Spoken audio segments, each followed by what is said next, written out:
Everyone assumed she was just another traveler passing through town, until the sun caught the faded mark on her wrist, the one no ordinary soldier would ever earn.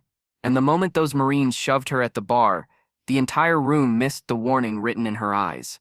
Before I tell you what happened next, tell me in the comments where you're watching from. I love knowing who's listening.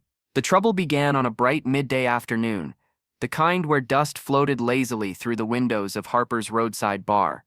Tourists, ranch hands, and off-duty service members mingled in the warm haze, and that's when she walked in.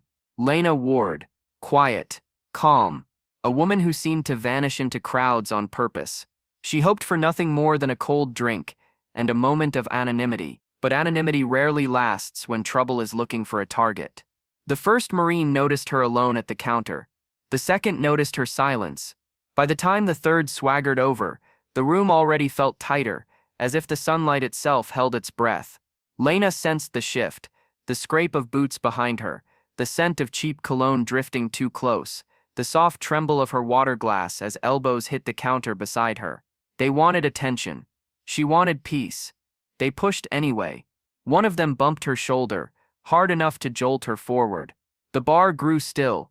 A waitress froze mid-step. Even the ceiling fan seemed to slow its lazy rotation, like it knew something no one else did. Relax. One Marine laughed, nudging her again. Just having fun. She didn't flinch, which only encouraged them. She thought she'd avoid a scene. She was wrong. Her pulse stayed steady, though a different kind of tension coiled through her. Not fear, calculation. She wasn't just a soldier. She wasn't just trained. She was the kind of operative who signed papers her own family would never see. But revealing that truth, that was the last thing she wanted. When the third Marine grabbed her wrist, the bar gasped. A couple near the window whispered, backing away. Outside, a cluster of locals paused on the sidewalk, squinting through the sunlit glass as the atmosphere shifted, the kind of shift people recognize right before a storm breaks. Lena looked up slowly. "Let go," she said. Voice steady, soft, almost gentle. He didn't. Instead, he smirked and shoved her again. Harder this time. Enough to make her stumble into a chair. It screeched across the wooden floor, a sharp slice of sound that cut through the warm afternoon. That was the moment her restraint cracked. She moved with a precision that didn't belong in a bar or any civilian space. She stepped aside, seized his arm, and redirected his weight so smoothly that he hit the floor before he finished blinking. The room erupted with gasps. His friends lunged, and she handled them just as fast, each motion efficient, controlled, almost graceful. Outside, more people gathered, shielding their eyes from the midday sun as they watched silhouettes struggle inside. Within seconds, all three Marines were on the ground, shocked, dazed, trying to understand how the quiet woman they mocked had dismantled them like rookies in a training drill. The bartender, hands shaking, whispered, "Ma'am, who are you?" Lena didn't answer, but the answer arrived for her.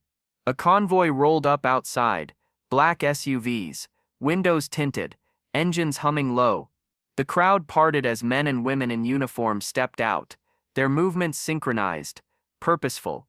The dust kicked up around their boots, sparkling under the bright sunlight. They filled the bar's porch like a coordinated wave. Their commanding officer stepped forward. "Sergeant Ward," he called through the open doorway. "You're needed, now." The Marines on the floor went pale. Because his tone wasn't casual. Because no one calls a regular soldier like that. Because only specialized units move with that kind of quiet authority. As she walked toward the team, the crowd instinctively stepped back, not out of fear, but respect. Even the Marines lowered their eyes, shame mixing with awe. Lena paused beside them. "Strength isn't measured by who you can push around," she said.